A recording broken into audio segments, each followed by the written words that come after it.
Assalamualaikum warahmatullahi wabarakatuh.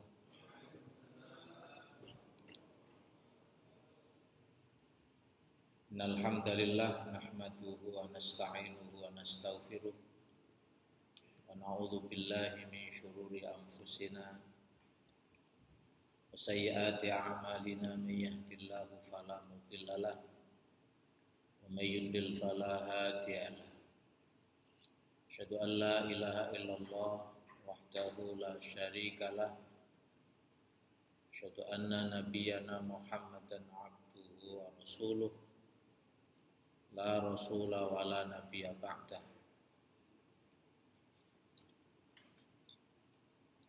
Allahumma salli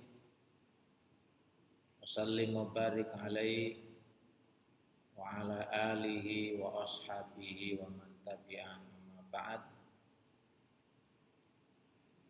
Alhamdulillah, kita awali dengan rasa syukur kita kepada Allah Subhanahu wa taala atas seluruh nikmat yang sudah Allah anugerahkan kepada kita.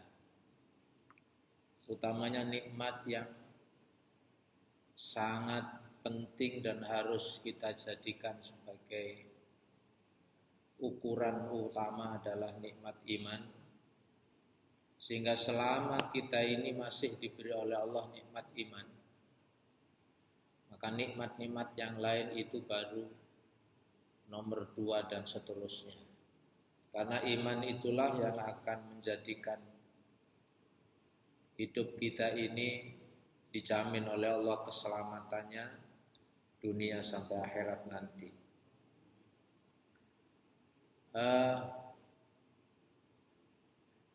Malam hari ini saya akan melanjutkan kajian yang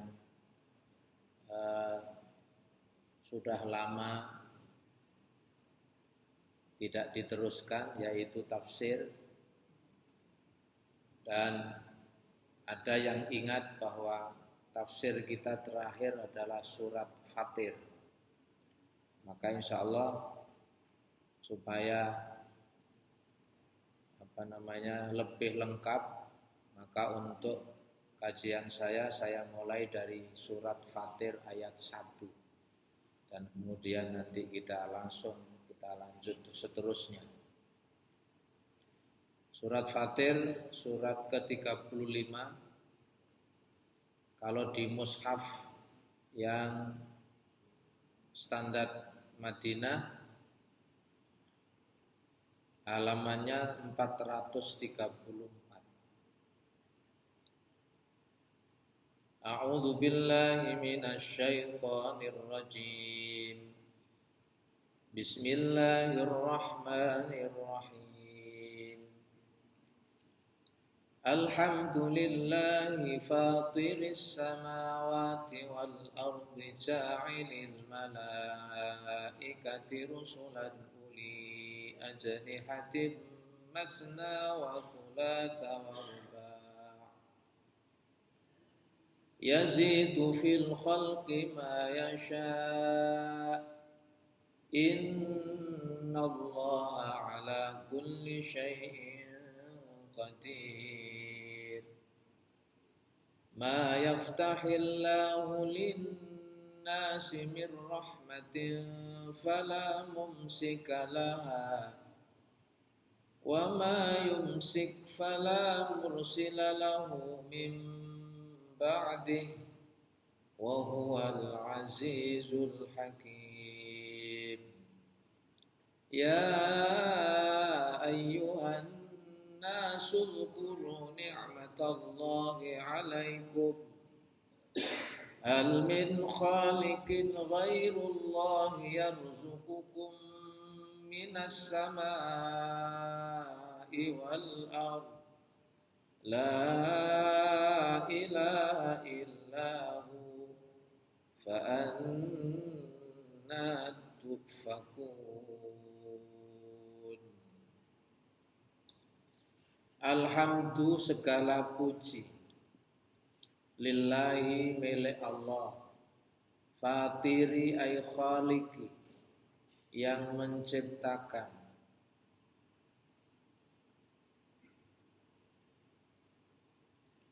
Fatir ay khaliq, yang menciptakan as-samawati wal ardh. Atau makna lengkap fatir itu, kalau khaliq itu pencipta, tapi kalau fatir itu khaliqis samawati wal ardh ala ghairi misalin sabab, yaitu Allah yang menciptakan langit dan bumi ini, di mana langit bumi ini sebelumnya tidak ada.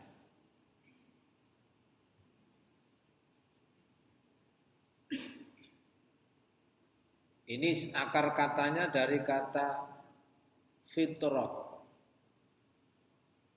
futur. Orang berpuasa lalu berbuka puasa, itu buka, itu disebut futur. Kenapa? Karena makan awal. Maka dalam bahasa Arab sarapan itu juga disebut futur, karena semalaman tidur lalu makan pertama kali itu disebut futur. Yang pertama itu namanya fatir. Jadi Allah pencipta pertama, maka Allah menggunakan di ayat ini dengan kata fatir. Tapi kalau Allah menyebut di salah satu ayat lain itu khaliq, berarti Allah pencipta secara umum. Tapi kalau pencipta pertama itu menggunakan kata fatir. Ja'ilil malaikati rusulan. Di samping Allah itu pencipta pertama langit dan bumi, Allah juga telah menjadikan malaikat itu rusulan, menjadi utusan-utusan Allah juga, atau sebagai utusan untuk mengurus berbagai macam urusan.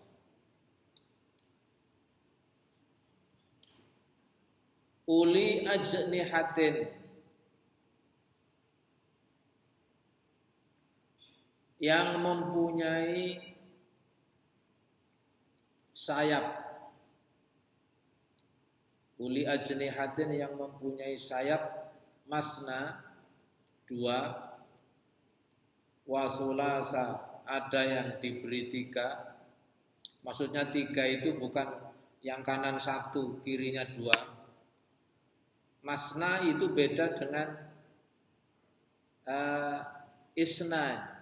Isnain itu 2, tapi kalau masna itu 2. Kalau salasah itu 3, tapi kalau sulasa itu 3. Berarti malaikat ini diberi oleh Allah sayap, yang kanan 3, yang kiri 3. Sebab kalau ini menggunakan bahasa salasah, itu berarti kemungkinannya kanan 1, kiri 2. Dan itu tidak imbang. Maka Quran menggunakan kalimat sulasa. Inilah kecerdikan dan ketelitian Allah dalam menggunakan bahasa di dalam Al-Quran. Semua kosakatanya itu ada titik makna yang ada makna tertentu. Waruba'a ada yang sayapnya itu 4. Tidak menggunakan kata arba'ah, tapi waruba'a dan 4. Yazidu fil khalqi, dia menambah, bahwa Allah menambahkan fil khalqi, dalam penciptaannya, ma yasha, apa yang ia kehendaki. Innallaha, sesungguhnya Allah itu, ala kulli syai'in, atas segala sesuatu, qadirun, maha kuasa.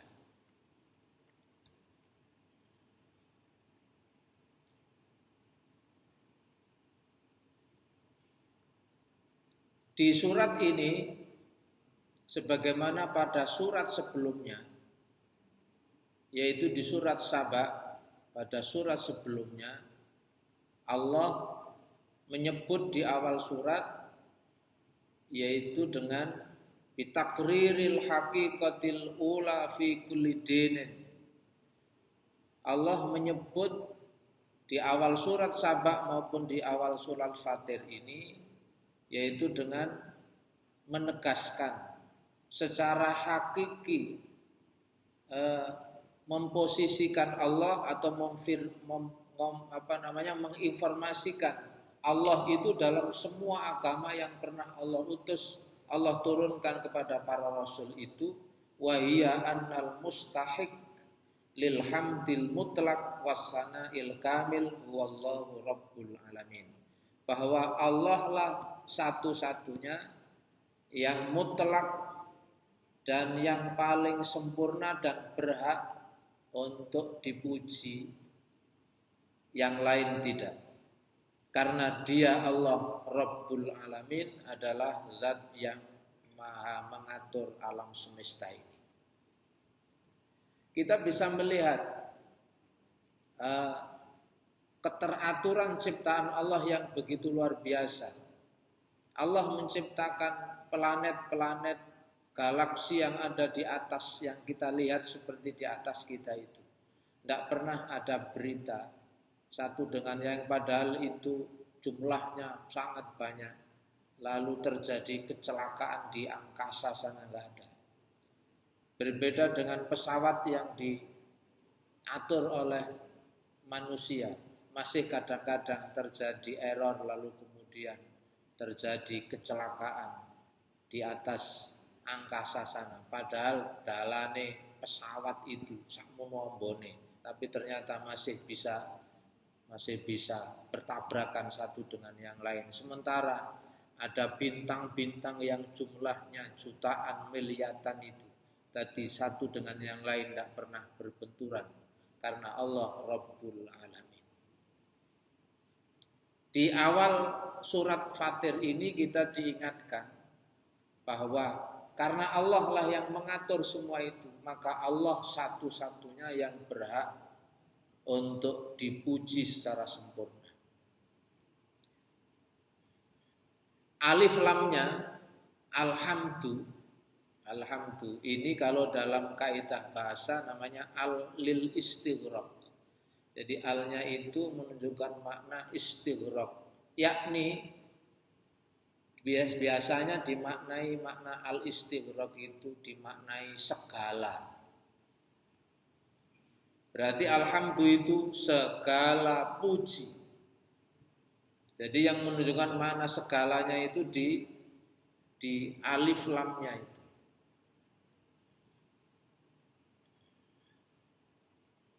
Karena kalau pujian selain Allah, apalagi juga pujian yang diarahkan pada manusia, tetap manusia itu kalau ada yang muji itu hanya persoalannya hanya satu saja. Karena orang yang dipuji itu keburukannya tidak dibongkar oleh Allah Subhanahu wa taala. Makanya sebaik apapun orang, tetap dia sebenarnya tidak punya hak untuk dipuji. Karena orang ini terlihat mulia dan terpuji karena kekurangannya, dosanya, keburukannya, kebobrokannya masih ditutupi oleh Allah. Berarti tetap pujian itu kembali kepada Allah Subhanahu wa taala.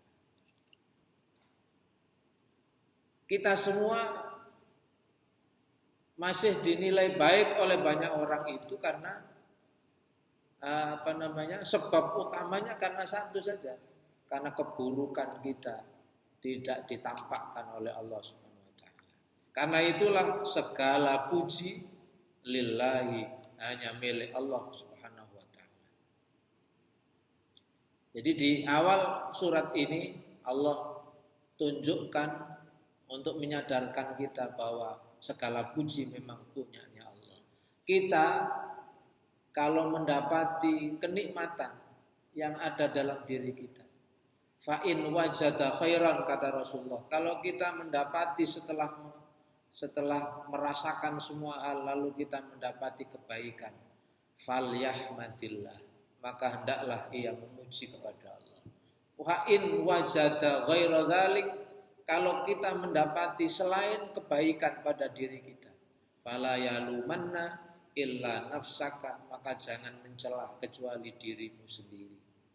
Karena Allah tetap maha terpuji. Kalau keburukan menimpa kita, itu jangan sekali-kali menyalahkan Allah sebelum mengoreksi kekurangan diri. Bahkan Rasulullah menganjurkan kalau keburukan yang menimpa diri kita, maka jangan sekali-kali mencela kecuali dirinya sendiri.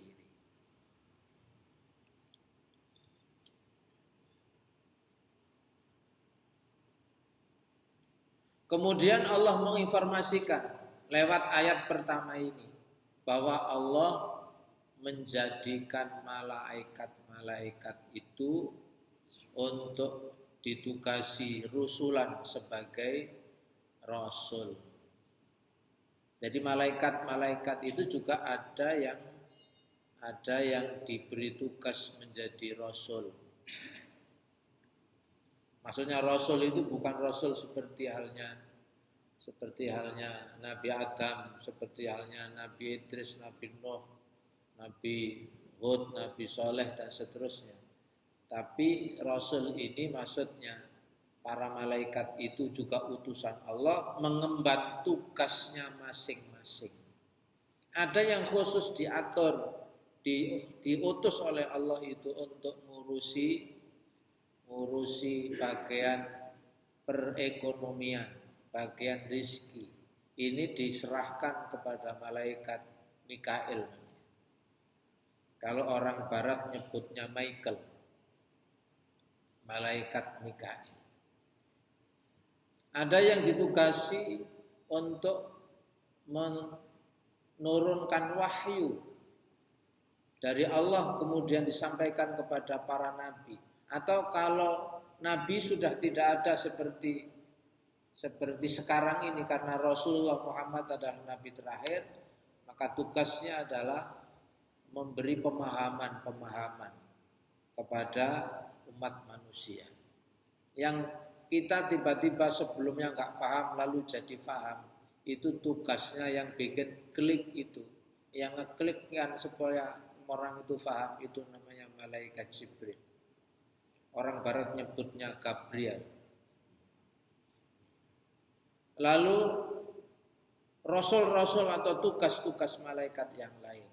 Ini juga mengajarkan kepada kita bahwa walaupun Allah itu maha segala-galanya, Allah yang mengatur semuanya, tapi ternyata dalam urusan-urusan tertentu Allah itu membagi tugasnya kepada para malaikatnya ini. Ini juga ngajari kepada kita ilmu berorganisasi, ilmu mengatur segala urusan itu. Walaupun kita mampu semuanya, tapi sebaiknya ada pembagian tugasnya sendiri-sendiri. Dan itu oleh Allah langsung dicontohi, ada beberapa malaikat yang tugasnya ini, yang satu tugasnya itu dan seterusnya. Seperti juga ada malaikat Raqib Atid, yang satu konsentrasi kepada kebaikan, yang satu konsentrasi kepada keburukan. Terus ada malaikat yang sampai hari ini belum kerja, yaitu malaikat Israfil. Itu juga ditugasi oleh Allah. Dan untungnya malaikat itu tidak diberi perasaan, tidak diberi nafsu, sehingga nggak ada yang protes. Malaikat Israfil itu sejak dulu sampai sekarang masih belum bekerja apa-apa. Pekerjaannya nanti hanya 2 kali, yaitu niup sangkakala saat dunia ini, alam semesta ini mau kiamat, dan nanti tugas kedua, meniup untuk yang kedua kali. Semua yang pernah hidup lalu mati dihidupkan kembali. Tugasnya ping loro tok. Sing repot mendina itu malaikat Raqib sama Atid, terus Israil. Itu tugasnya tiap hari paling sibuk sendiri. Tapi untungnya mereka tidak diberi oleh Allah perasaan. Malaikat itu la ya'sunallaha ma amarahum. Mereka tidak pernah melanggar, mendurhakai apa yang diperintahkan oleh Allah.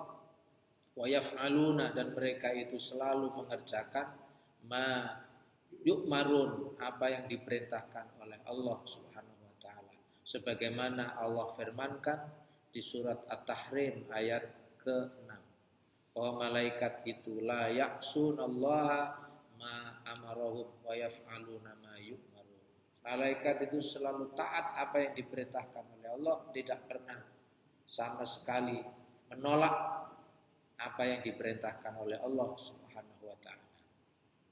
Lalu malaikat ini diceritakan di ayat ini, ada yang oleh Allah dikasih sayap itu dua, ada yang dikasih sayapnya itu tiga, ada yang dikasih sayap itu empat, dan seterusnya. Ada yang cuma ini tidak diteruskan. Allah hanya menyebut yazidu fil khalqi ma yasha. Berarti ada yang kemungkinan 5 dan seterusnya. Ini mengisyarahkan kecepatan di dalam mengemban tugasnya masing-masing. Secara makna yang sebenarnya wallahu a'lam. Tapi ini isyarat ada malaikat yang diberi 2 sayap, ada yang malaikat diberi 3, ada yang diberi 4. Ini mengisyarahkan tentang sikap dan kecepatannya masing-masing.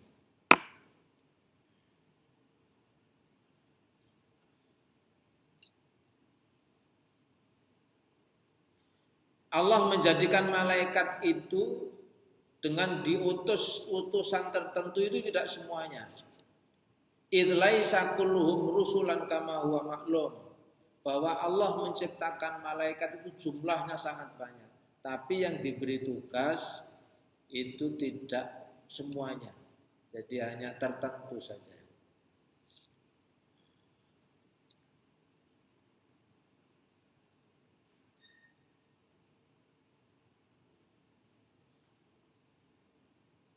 Kemudian informasi berikutnya, ayat ini menjelaskan innallaha ala kulli syai'in qadir, lalu ditutup di ayat 1 bahwa sesungguhnya Allah itu atas segala sesuatu maha kuasa.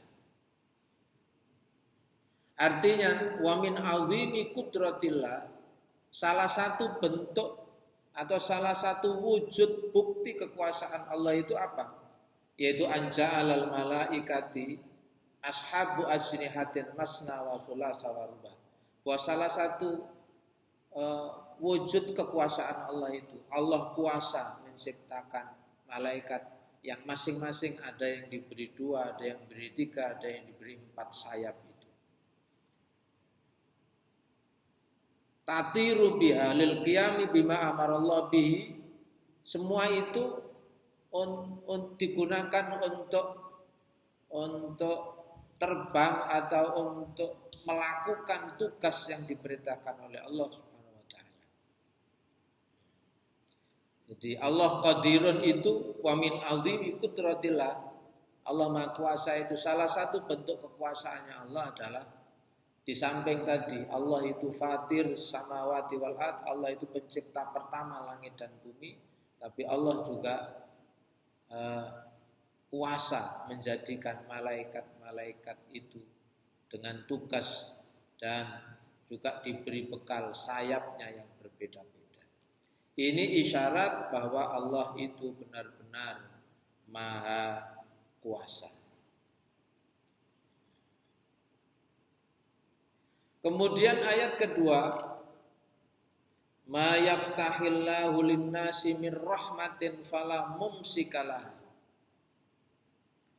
Apa saja di antara rahmat Allah yang dianugerahkan pada manusia, maka fala mumsikalah, maka tidak ada yang dapat menahannya. Wa ma mumsik fala mursilalahu. Dan apa saja yang yang ditahannya juga begitu, tidak ada yang sanggup untuk melepaskannya mimba di sesudahnya. Wa huwal azizul hakim, dan dialah Allah yang maha perkasa. Al aziz itu al ghalib ala amri, Allah itu maha menundukkan, mengalahkan dalam segala urusannya. Al-Hakim, maha bijaksana fi fi'lihi, dalam perbuatannya Allah. Ayat ini menjelaskan bahwa Allah lah yang telah mengatur urusan-urusan rahmat, termasuk rizki yang Allah berikan kepada makhluknya. Utamanya adalah kepada manusia. Bahwa Allah yang mengatur min rizkin, Allah ngatur rizki, wa matarin, Allah yang ngatur hujan, wa sihatin, Allah yang ngatur sehat, wa ilmin, dan juga yang mengatur ilmu pengetahuan yang diberikan Allah kepada hambanya ini. Wa ghairi dzalik minan ni'am fala ahada yaqtiru ayyam yamsika hadhihi rahmah wa ma yumsiku minha fala ahadun yastatu ayyursiluha ba'da. Bahwa kalau Allah itu sudah memberi kepada seorang hamba yang sudah ditentukan oleh Allah, siapapun tidak ada yang bisa menghalang-halangi.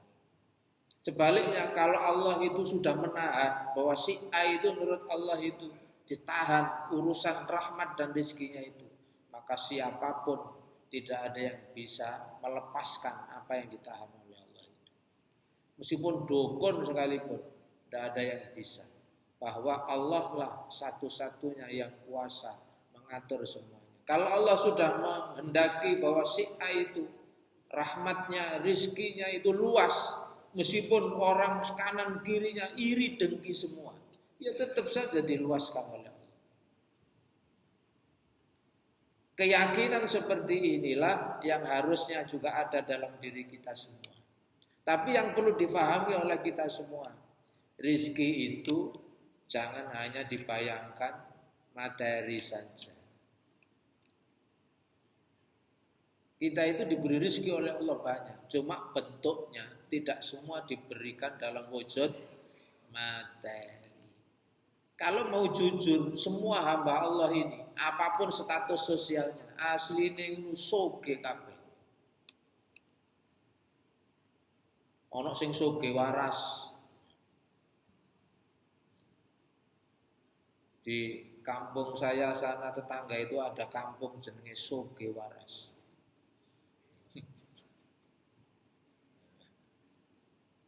Berarti orangnya itu sehat-sehat.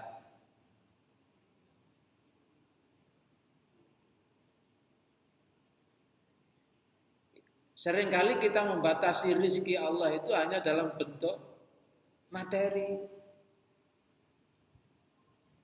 Maka bicara rahmat Allah itu, yang Allah bagi-bagi kepada masing orang.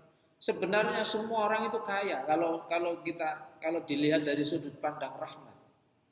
Misalkan ada orang oleh Allah secara rizki materi dibatasi, tapi dibatasinya itu menjadikan dia istiqomah dalam menjadi orang baik.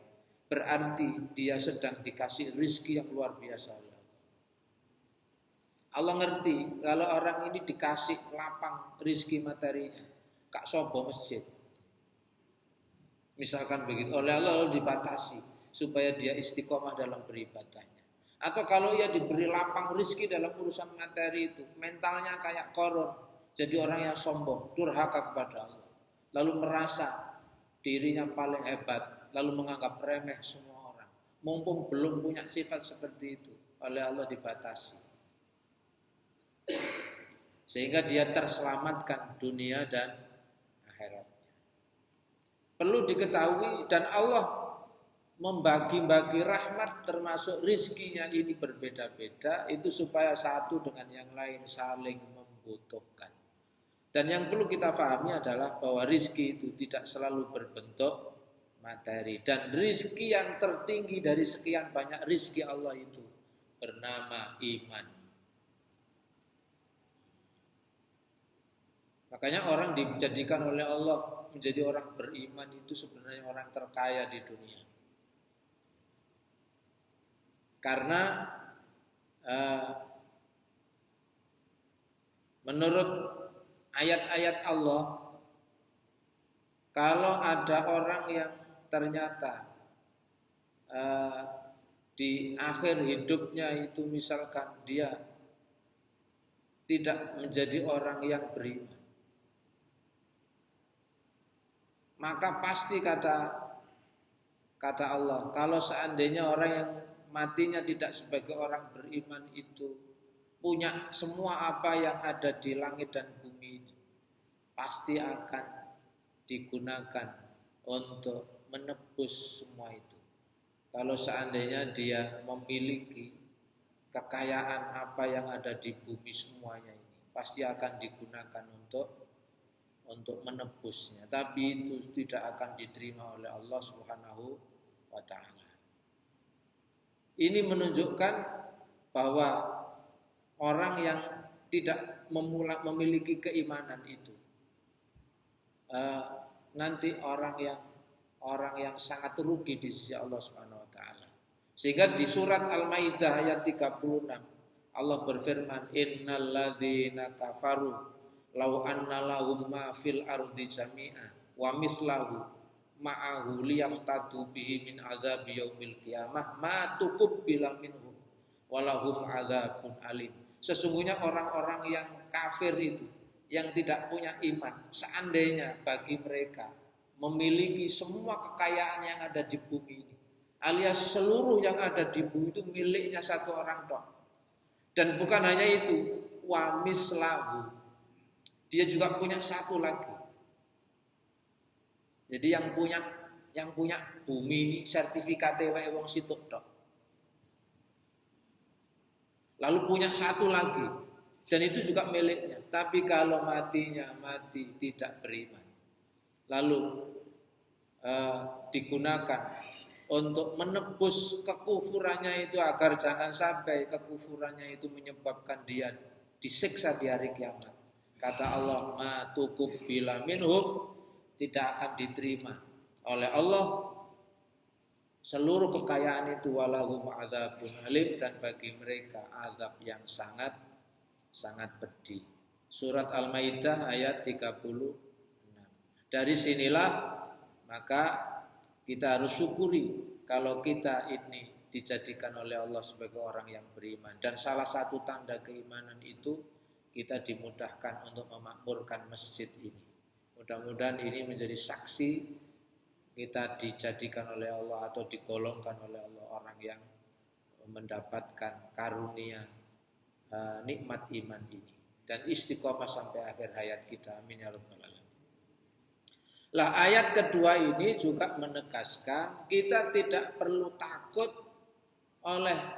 oleh tipu daya umat manusia.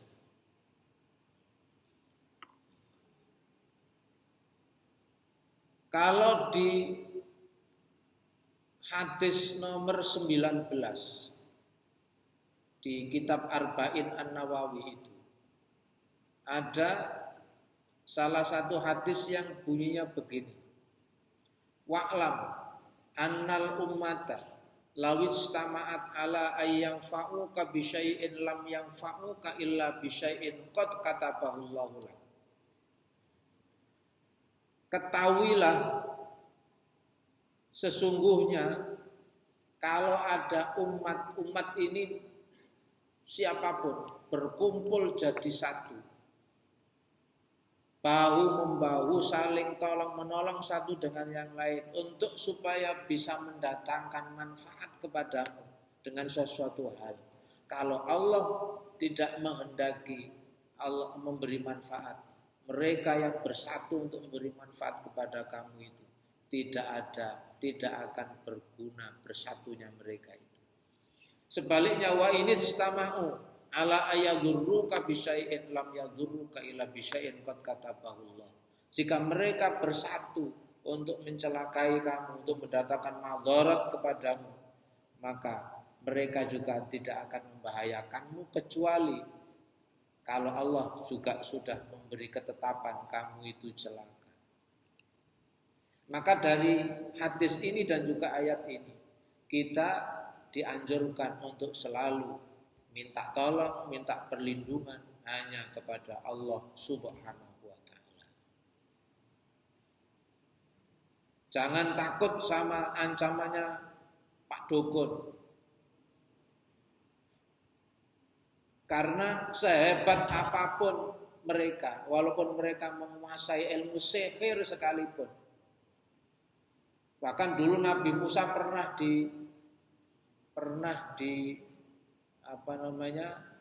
diserang, bukan hanya satu tukang sihir, 70 tukang sihir. Ternyata ketika Allah menghendaki Nabi Musa itu selamat, 70 tukang sihir itu tidak bisa mencelakai Nabi Musa. Bukan karena Nabi Musa itu pinter sihir, tapi karena Nabi Musa percaya perlindungan Allah lah yang paling utama. Karena kalau sihir itu dari jin misalkan, jin itu ciptaannya siapa? Kalau jin itu dulu belajarnya dari iblis, iblis itu ciptaannya siapa? Maka sehebat-hebatnya iblis tidak akan bisa mengalahkan sang penciptanya. Disitulah maka kalau kita minta tolonglah kepada Allah. Fa idasta'anta fasta'in billah. Jika kamu minta tolong, maka minta tolonglah kepada Allah. Supaya kita dilindungi Allah itu gimana? Rumusnya Rasulullah, kalau kita ingin dilindungi oleh Allah, termasuk juga dilindungi dari hal-hal yang membahayakan dari makhluk-makhluk Allah, termasuk juga orang yang iri dengki, termasuk juga mungkin bahayanya ilmu-ilmu sihir itu.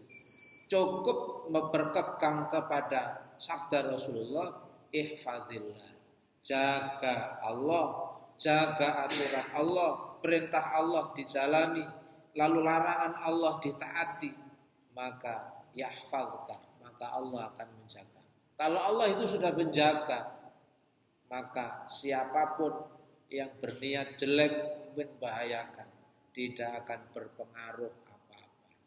Orang yang paling sakti di dunia itu orang yang tawakalnya paling kuat kepada Allah Subhanahu wa taala. Orang yang yakin dengan Allah lalu berserah diri kepada Allah Subhanahu wa taala. Orang yang paling kuat itu di situ. Maka ada ungkapan man arada ayyakuna aqwan nas. Siapa yang ingin menjadi orang yang paling kuat, falyatawakkal 'ala Allah. Maka hendaklah ia berserah diri kepada Allah. Wa man arada ayyakuna akraman nas. Siapa yang ingin menjadi manusia paling mulia, falyattaqillaha rabbah. Maka hendaklah ia bertakwa kepada Tuhannya. Manusia terkuat itu orang yang berserah diri kepada Allah Subhanahu wa taala. Dan manusia yang termulia itu orang yang paling bertakwa kepada Allah. Bukan dengan memanfaatkan ilmu-ilmu sihir dan sebagainya. Itu semua tidak ada manfaatnya kalau Allah sudah melindungi hamba-hambanya ini. Maka lewat ayat kedua ini, yaitu di surat Fatir ini, kita diingatkan bahwa Allah itu kalau sudah memberi rahmat kepada hambanya, siapapun tidak ada yang bisa menahannya. Sebaliknya, kalau Allah sudah menahan rahmat itu kepada hambanya, siapapun tidak ada yang bisa melepaskan tahap penahanan Allah itu. Karena wahuwal azizul hakim. Dialah Allah yang maha perkasa, Allah yang maha bijaksana. Sampai ayat 2. Selanjutnya nanti ayat ketiga, anjuran Allah untuk kita banyak mengingat nikmat-nikmat yang Allah sudah anugerahkan kepada kita. Lalu Allah bertanya, tujuannya adalah supaya kita menjadi hamba Allah yang tambah bersyukur kepada Allah. Lalu standar syukur itu seperti apa? Insya Allah kita akan lanjut ayat ketiga masih di surat Fatir, insya Allah pada pertemuan berikutnya. Mudah-mudahan lewat ayat yang kita dalami seperti ini menjadikan sebab Allah berikan kepada kita as-sakinah, ketentraman hidup, kebahagiaan dunia dan akhirat. Karena janjinya Rasulullah seperti itu, bahwa orang yang berkumpul untuk mempelajari isi kandungan kitab sucinya, maka Allah akan beri as-sakinah, ketenangan. Mudah-mudahan itu juga yang Allah berikan kepada kita. Amin ya rabbal alamin. Demikian mudah-mudahan bermanfaat dan diberkahi oleh Allah. Kita akhiri langsung dengan kafaratul majlis. Subhanakallahumma bihamdik asyhadu an la ilaha illa anta astaghfiruka wa atubu ilaik. Walhamdulillahi rabbil alamin. Assalamualaikum warahmatullahi wabarakatuh.